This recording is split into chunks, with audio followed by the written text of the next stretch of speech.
I'm Dave Cawley, investigative journalist and host of the podcast Cold.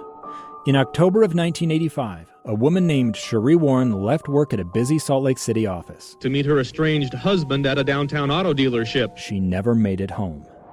Cherie's car surfaced weeks later in Las Vegas. In the parking lot of a hotel casino. No one knows how it got there. Strange. It was strange. Both Cherie's estranged husband and her boyfriend raised suspicion for investigators. I kind of thought that he might have done something. But no arrests were ever made.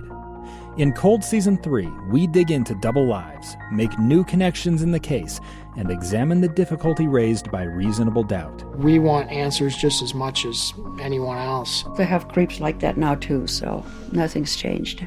That's the new Cold Season 3, The Search for Cherie, now available anywhere you get your podcasts. Hey, it's Casey Scott. You're getting ready for another episode of Project Recovery. This issue deals with pornography, and it is a little descriptive and some adult language used. If you have young kids, I suggest you listen to it first before allowing them to.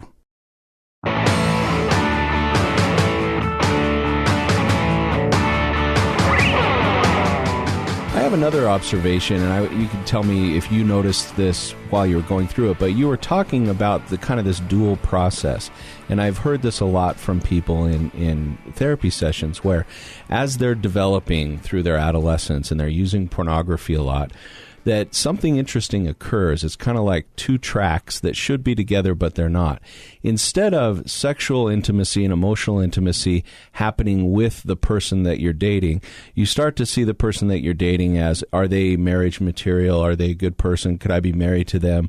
But then your sexual needs and emotional intimacy needs are actually not happening as often with that person. They're happening with the pornography. So you have this interesting dual process that really can be damaging to when you finally do have a sexual partner, when you do, whether it's a sexual partner or a marriage, you don't know how to have sexual intimacy in a free and comfortable way with that partner because you've actually developed a sexual intimacy in a way with the pornography. And so a lot of couples will fall in love and they're a great fit in many ways, but when they get married or when they move in together and start their family life together, what happens is often it's the husband feels difficulty connecting sexually with his wife in a really healthy way because he's actually dated pornography since he was 15 instead of a woman. And that is fraught with many false expectations, not just the one you mentioned, but there's a lot of false expectations in what is, because pornography is a production. It isn't reality. It's a production that's designed to entice a person's viewing. It's a business. And so it's like, I wish I had superpowers like the Marvel characters, and if I watched that and thought that's how life worked, then I'm pretty disappointed when I try to go Hulk and pick up my car. It just doesn't work, right? And so same thing sexually. We often bring those false expectations if we've developed an intimate connection with pornography to the actual sexual relationship, and it creates a lot of distress and unhappiness and conflict in the intimate relationship with the spouse. Yeah. So I'm curious. I mean, you brought that up. And you said a lot of good stuff right there. There's 2 points that I want to kind of touch on, and maybe I'm not going to answer your question, so you might have to repeat it because you said so many good things that I was like. Sometimes I run on a little. No, it was good. A lot of Casey tells me that. But so first thing, people say that porn often destroys relationships, but you pointed out that porn not only destroys some relationships, but it also forms other relationships. You're saying this guy's going to date pornography. Well, your brain is literally connecting with pixels, and so with an object, and so there's that. You're forming a relationship. And then the other thing that I wanted to mention from what you said is in regards to false expectations and my sexuality is that pornography, for me, perpetuated a false expectation in regards to performance. So, if you don't have and I don't want to be too graphic, but I'm just going to use the true anatomical terms here. So, if you don't have a 12-inch penis, then you're not sufficient in pornography, And so, again, what's being portrayed in most porn, a lot of porn, is something that's not real life. The performance aspects, the body, all of those things they're not realistic. Well, and then you mentioned another thing as well, is like they call it, I think like the technical term is porn-induced arousal disorder, or where the dude or the wife, depending on who's consuming pornography, because it affects both genders. Sexual dysfunction. Yeah, there's arousal disorder, and then also like a porn-induced ED, like where you literally erectile can't. dysfunction. Yeah, and so I never experienced porn-induced ED, but I think, and this is kind of very personal, but I'm just gonna say it, man. It's like I think I did experience porn-induced PE. Is that PE? Like performance anxiety? I'm forgetting the term. That's okay. Just tell us what you're talking about. So it's like, I think because I was hypersexualized, like I couldn't perform as well with my wife. Yeah. Because of the false expectation, because of the way that my brain had processed pornography for so long. So you got more aroused by porn than you did your wife. No. Not me personally. So what I'm trying to say, I'm not articulating very well, Casey, so sorry about that. No, I don't either. It's like I was attracted to my wife. I loved being sexual with my wife. Having an erection wasn't a problem. No. But for me it was like premature ejaculation. So it was like I couldn't last as long as I thought was normal. And some of that comes from, and this is something that's important, I think, for people who are listening to the show that are especially younger people or parents of teenagers and pre-adolescents, is boys primarily who are looking at pornography, and masturbation almost always goes along with looking at pornography. One of the things that happens is that you don't learn how to have a normal, typical sexual interaction with your wife someday. What happens is you learn to masturbate, and it changes how you function and perform sexually. You have to relearn how to have sex and not just have a masturbatory experience. But also one thing that's, because like masturbation, we're here talking about pornography. Pornography, you said, Scott, or you said, Casey, that by the way, I love that you have two first last names. My middle name's Brandon. You have two first names. You have two first names. He prefers to be called Mr. Scott. What's your Casey Brandon Scott. Oh, okay. See, so let me ask you this, because I think I know where you're going with this. Is there an addiction to pornography? Is that one addiction? And is there also an addiction to masturbation? Yeah, or are they one and the same? Well, I think there's endless amounts of, I mean, you'd probably be better to answer this, but there's endless amounts of possible addictions. They typically go together, but certainly you have those feel-good receptors start pinging in your brain just by anticipating pornography. So when you think back to going over to that friend's house of yours, just walking over there, anticipating it, your body starts in arousal. Looking at it then is another level of arousal, and then masturbating to ejaculation is another arousal. So yeah, you can have different levels of addiction, and most of the time for most boys, the masturbation and pornography go together. But they can be separate, sure.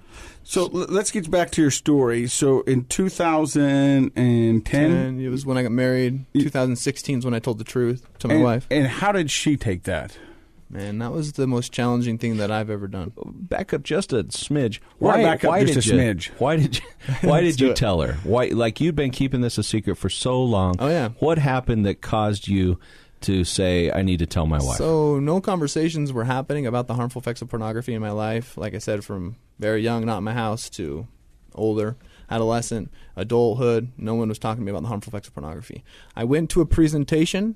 I happened to go to it. My wife and I went to it by chance. And it was a presentation that was talking about the harmful effects of pornography using science, facts, and personal accounts. And I'm sitting there with my wife in this presentation. Now, nobody accidentally goes to... like, how did you we accidentally... were at a school. You're at a school, and okay. There happened to be a presentation happening at that school while we were there. Okay. That was on by Fight the New Drug. It was the name of the organization. And it's a community event. Now, I said it that way, sort of joking, because I think that a lot of times our less conscious aspects of ourselves, our subconscious mind, sometimes attracts us or draws us to things that we need.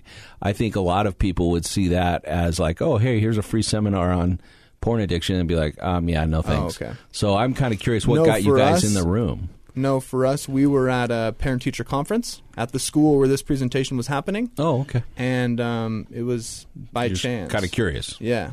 And so at that moment was the first time in my life that I had heard about the harmful effects of pornography using science, facts, and personal accounts. Okay. And I sat through the presentation. It's like an hour long.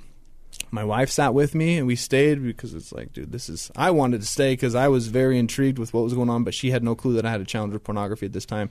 She thinks it's interesting. This presentation's interesting, but You really don't think she had any clue? No, well, I know she doesn't have any clue. Okay. And but this was the first time somebody had articulated the spoke your language, the real aspects of what was going on with you. I understood the language, but I didn't know how to speak it yet. Yeah. And so I understood what was happening. It was the first time. They put into words your experience, maybe, is a way to say it. And their presentation is very unique, very well put together. And so I walk away from this presentation. My wife's like, yeah, that was interesting. But I went up and talked to the presenter, and I was like, dude, I want to learn more. And so I went home and started looking at Fight the New Drug stuff. And Fight the New Drug, just to be clear, it's a non-religious, non-legislative nonprofit. And so I was digging into the science, facts, and personal accounts. And a couple weeks later, I finally got the courage to tell my wife the truth. And so we were laying in bed, and we were about to go to sleep. And usually when I go to sleep, I have this certain position that I have to get into, Mm-hmm. So I'm rolling around. And this specific night, I was just on my back looking at the ceiling. And so my wife, she could tell that something was up. And so she's like, what's up? What's going on? And I just sat there in silence. And it took what seemed like, I don't remember how long I sat there. It seemed like 10 minutes I sat there in silence. And the room was spinning at this time. I did not want to tell her, but I wanted to tell her. And the reason why I didn't want to tell her is because I love her so much. And the reason why I didn't tell her because I love her. And then I finally told her because I love her. Yeah. And so it's this weird paradox. But I told her the truth that I had a challenge with pornography, and she sat there in silence. And at that moment, she was devastated because she had no clue that I had a challenge with pornography. Let me ask you, why do you say challenge with pornography versus addiction with pornography? Is that just... I've never been diagnosed with an addiction. I've self-diagnosed as an addiction. Uh-huh. That's why. Okay. I didn't know if that was terminology or... For me, the word addiction's heavy. Yeah. So you talked about how it's challenging to bring someone in here that's going to talk about their challenge with pornography, their addiction. It's because a lot of people think that if they look at pornography, they're addicted, and addiction's heavy, man. Just as you know, it's you do not want to be addicted. No. And if you're a kid, you do not want to be addicted. Yeah, you'll participate in this or that, but you do not want to be addicted, because addicted means you're going to lose your job, you're going to lose your family, you're going to lose this and that, And so the word addiction's heavy. So when I use the word challenge, I'm trying to be strategic for the listener in a sense of and for myself as well, is I don't know if I was addicted. I've never been diagnosed. No, the new terminology in the world that I live in is we don't say addiction. We say we're in recovery. Because that's putting the emphasis on the hopeful and moving forward. Yeah, because you don't want to be addicted for your whole life. In the field of behavioral addiction research, there's different terminology used, just to be clear for people out there that are listening. We recognize that often somebody who we might say has an addiction to pornography, the researchers might prefer the term compulsion. Yeah. And so you have this compulsive behavior that you're going back to it. There's a reinforcement loop of, you feel stressed and tense, and then you go look at pornography, and your feel-good receptors get triggered, and then you masturbate and you feel better and relaxed, and people learn to self-soothe with that whole process throughout their life. I would say it's less valuable to debate whether it's compulsive or addictive, and just recognize that this is something that has power over a person. Yeah.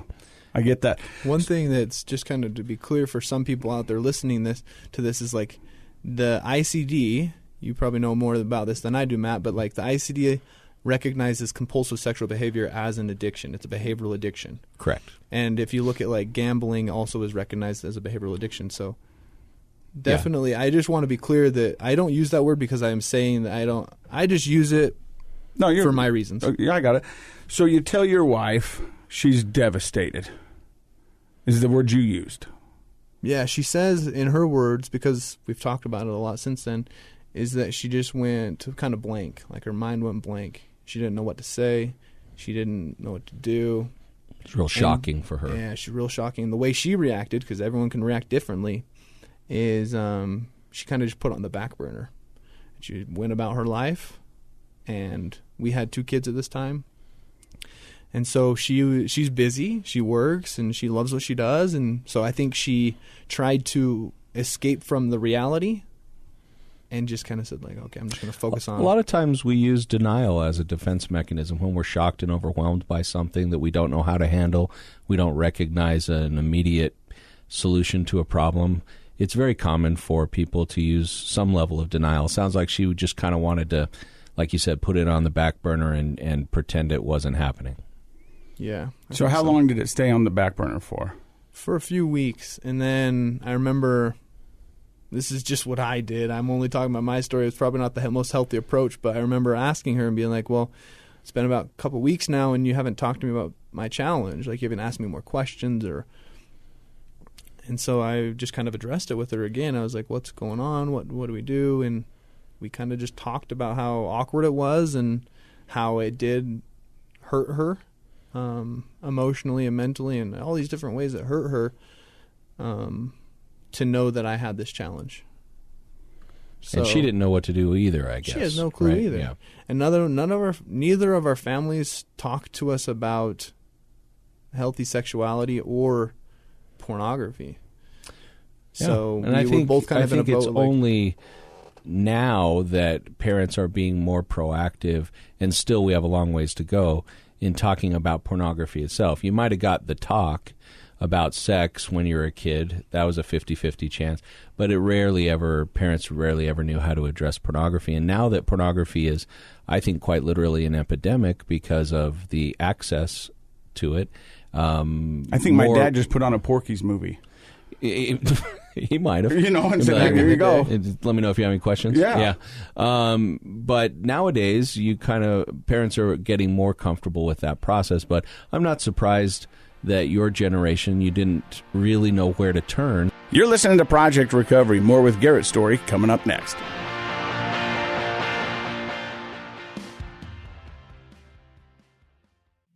Two years ago, Americans watched in horror as a crisis unfolded at the Kabul airport. There's desperation and anguish. More than 80,000 Afghans have since arrived in America, but this story is still unfolding. I'm Andrea Smartin. In my new podcast, Stranger Becomes Neighbor, we'll find out what happens to these new arrivals in our communities. Who would help our newest neighbors?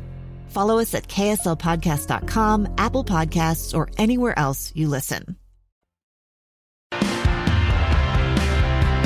So what did you do once you realized I've told my wife, I've gotten this information from the seminar, I feel like, I'd like to get some help, but I don't know where to go. What did you do? So for me, it was very, a lot of the shame was taken away when I learned, when I was educated. So to answer your question, where did I turn? Straight up, fight the new drug. So you went back to the organization that had presented that original. Yeah, they run a social media, like on Instagram, Facebook, and they have a blog, and so I just dove into their content. Okay. That's where I turned. And for me, it was education. It was learning about the science and the facts and the personal accounts and learning how pornography, one thing that really helped me was learning how pornography and sex trafficking are inseparably connected and realizing, like, I don't want to participate in this at all. Because a lot of the people in the porn films are being sex trafficked. Is that what you're saying? Yeah, to get, like, real technical, like the definition of sex trafficking is a sexual act brought into place by force, fraud, or coercion, or if such act is with someone under the age of 18. So Sure. Force, fraud, or coercion, it's like, because one of the justifications that people have when they look at pornography is like, well, I'm fine and I only consume pornography that's consensual. But the reality is you have no idea how that pornography was made. You have no idea. Slow down and say those three words for the listeners again. There were Force, fraud, and coercion. Yeah, so that those individuals in the film may be being forced, or there's fraud involved, or there's some level of coercion in order for them to participate in this film. And you would have no way of determining that, as a viewer, you're supporting that whether you realize it or not. Yeah, I like guess. the definition of coercion is to persuade someone using threat or force. And so it's like one thing that happens in the porn industry very often is this person will have an agent, and then they'll show up to a job, to a film, and the agent will say, like, well, if they don't want to participate with this person or they don't want to engage in this sexual activity, then the agent might say, well, if you don't, then we don't get paid. And that's, by definition, all of a sudden that's coercion. All of a sudden that's sex trafficking. Right. It's and kind of so similar to a prostitute having a pimp, and the pimp forces and coerces them into working. It's just in a different format, perhaps. So I want to get back to Fight the New Drug. Yeah.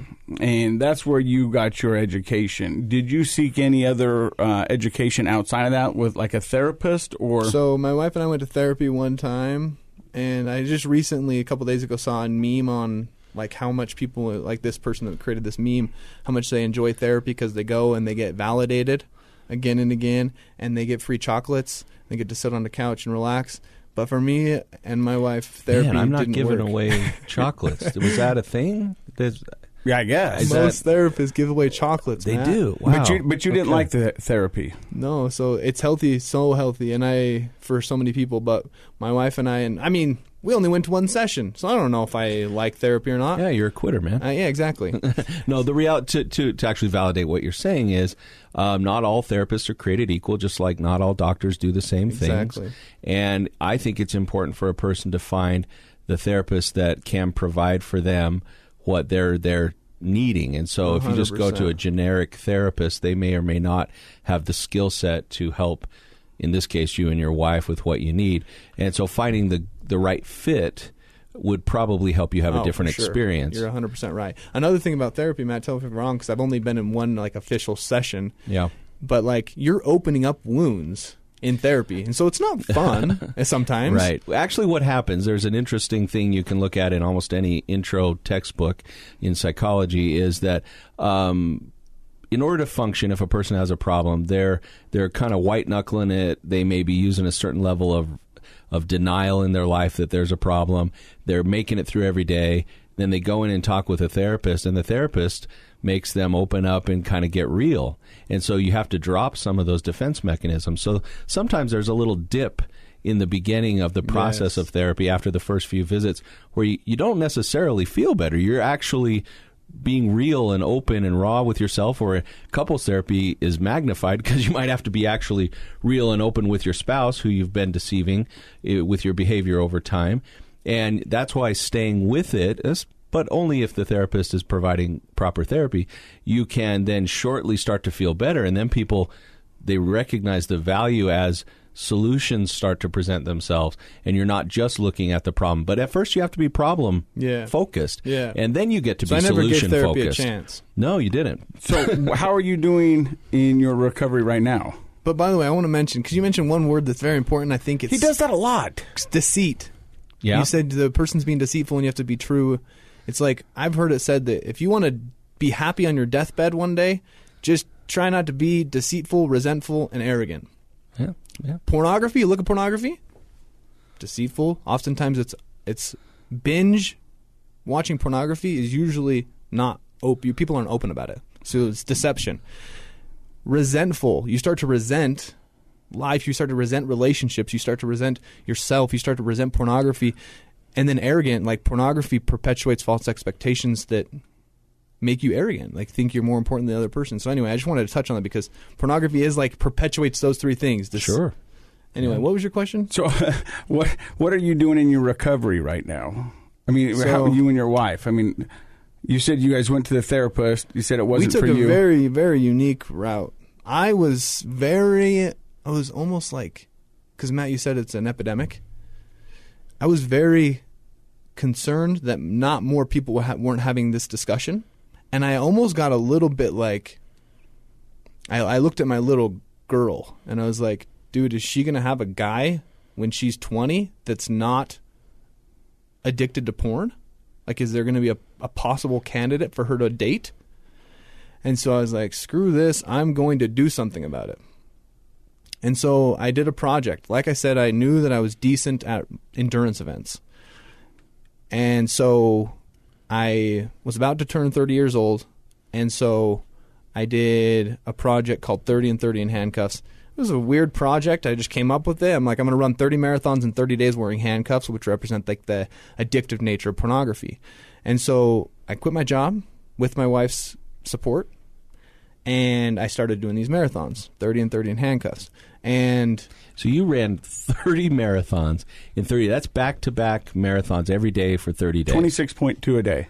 Except for I had what's called Substitute Saturday. So to build awareness, I would bring in friends and family on Saturdays, and the miles they ran would count towards mine. And so I didn't officially run 30, but almost 30, yeah. Almost 30. That's amazing that you could and in handcuffs. Withstand that. And why in handcuffs? Explain that part. For me, it was like... It just represents the addictive nature of pornography. It's like, one of the interesting things about handcuffs, the first marathon, it was very challenging, very restrictive to have these handcuffs on. But by marathon 3, I didn't really mind the handcuffs. And I think it really played it's a great analogy in regards to addiction, because as you get into this addiction, it feels uncomfortable, it feels unhealthy, but then as you go further into it, you start living with it. And anyway. It becomes... oddly comfortable. Yeah. Even though it's not a healthy behavior. Where you behavior. never thought you would be comfortable in that zone. Yeah. And a lot of people, I'll use that term, you get comfortable with a particular problem or an addiction, and sometimes people say, oh, no, it was never comfortable. But then as we expand that definition, it's like, you know it's wrong. You know that those handcuffs are restrictive, but...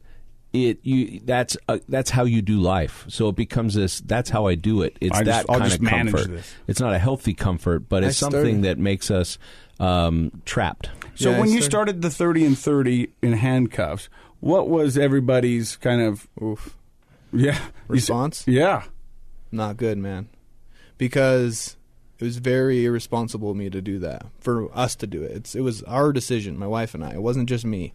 It was very irresponsible for us to do that because I quit my job, and we had a mortgage, we had 2 kids, and we didn't have a source of income, like the significant income that we could rely on, you know. So it was very irresponsible. But people's response, like our immediate family, were like, "What is going on? What are you doing?" Why? So they felt you were irresponsible. Yeah. Mm-hmm. What did they think about... With good reason. Like, I would probably what make did they the same think about judgment. your compulsion to pornography? Is that open to them at this point, or was this their first taste of it? So Marathon 26 was when I officially decided to tell people that I had a challenge with pornography. So as I go into 30 and 30, I was just building awareness about the harmful effects, but I didn't talk about my personal challenge. Advocating for it. Yeah. And so... But that's pretty extreme if you didn't have a problem with it. Don't you think that people that knew you were kind of like, for sure, okay, he's got to be struggling with his own addiction? But people made that assumption. On the 26th marathon, you come out to everybody. My wife said, if you're being kind of hypocritical, because if you're encouraging open conversation, but you're not willing to talk about your challenge, then... So I ended up telling the world through social media and through personal conversations that I have a challenge with pornography. And if you can imagine, like, telling your mother-in-law, it's not the most comfortable thing, and everyone was very supportive, but people don't know how to talk about it. They don't know how to talk about it. It's a very challenging thing. So they dealt with it the way they could, and it was interesting to do that. So I finished the 30 and 30, and the whole purpose was to get attention to this topic because I wanted to start more conversations. And then after 30 and 30. There were some conversations starting, but I felt like I needed to do more in regards to my part to change this conversation. And so when I was 16 years old, I put a goal to ride my bike across the United States. And it was on my bucket list. And so I'm like, okay, I'm going to ride my bike from Virginia to San Francisco, dragging chains, which represent like the heaviness of addiction and pornography, the heaviness that adds to like individuals' relationships and society. And so I asked my wife, I told her about this idea that I had. I called it Coast to Coast in Chains. And when I told her, the first words out of her mouth were, "You have to do it." which is pretty surprising because that's amazingly supportive. Yeah. Yeah, and who says like, yeah, go quit your job for 60 days and ride your bike by yourself across America? Mm-hmm. It's just kind of unusual. But that day I pressed enter and booked a plane ride to Virginia, and I got to Virginia and hooked up the chains and started riding across the country. How did you let the general public know you were doing this? Through social media, and this time I wasn't employed by anyone, but I was raising awareness for Fight the New Drug. So Fight the New Drug they were supportive of me doing this, but they didn't support me in regards to finances. Financially, yeah. And so we just did it. And we got some publicity, and we changed the conversation in our way. You know, we're doing our part. And I finished. My wife met me in San Francisco, and we rode the last mile across to the Golden Gate Bridge together, and went home and started looking for a job and get back into work and family life. And then Fight the New Drug reached out, and they're like, hey, we want to do a 5-minute video on your experience to share with our audience. And so I was like, yeah, let's do it. And then from there, they started using that video in their live presentations and getting a good response. So like, yeah, this feels good because that's the whole purpose. So my whole purpose was to change the conversation, to help to do my part. And so from there, they reached out and they're like, hey, do you want to present for Fight the New Drug? Like present your own story kind of thing. So I started presenting for them. And now, fast forward to today, and I've spoken over 150 times in 3 countries and like 20 states about the harmful effects of pornography, using science, facts, and personal accounts. And now I work for Fight the New Drug full-time and run their podcast. And you have a podcast if somebody's out there that wants to get more into the addiction of pornography. Where do they find that? You can find it on any platform where you get your podcasts. It's the name of the podcast is Consider Before Consuming. So our goal of the podcast is to put forth information with science, facts, and personal accounts that just things that people can consider before consuming pornography. And our goal is that people can listen to these things and be like, and make a more healthy decision based on that consideration. And it sounds like, if I'm understanding your process correctly, that in order to, for lack of a better term, stay sober, stay away from the use of pornography, you have become active in educating people. It isn't so much that you've gone through therapy, even though you're missing out on free chocolate, apparently. For sure. But like this, your therapeutic experience has been through first educating yourself and then turning around and spending your energy educating other people. Do you feel like that's been sufficient to help you stop the use of pornography? So it's for me, I have such a unique experience because of riding across America and speaking. Well, if you look at the 12-step program, for some people they prefer that. Everyone's therapy, everyone's recovery is different. Everyone's transition of mindset is different. But if you look at the 12-step program, one of the steps is help someone else, right? Sure. And so, and Casey, what you're doing is helping other people. Yeah, your story is very similar to mine.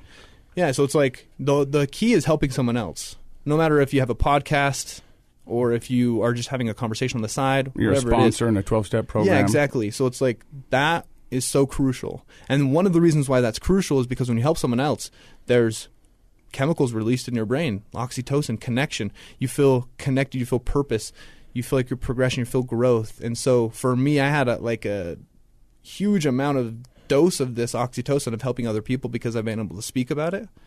And so it's very unique. For me, that's what has helped. That is my recovery. That's my transition of mindset. But for a lot of people, therapy is going to be needed and best. Well, I completely agree with you that helping others and education are essential in helping a person through any type of recovery. There are often other factors that are required for each person, but I think if anybody's trying any sort of recovery out there, whether it's a behavioral addiction or otherwise, if you're not educating yourself, then you're running a risk of repeating mistakes.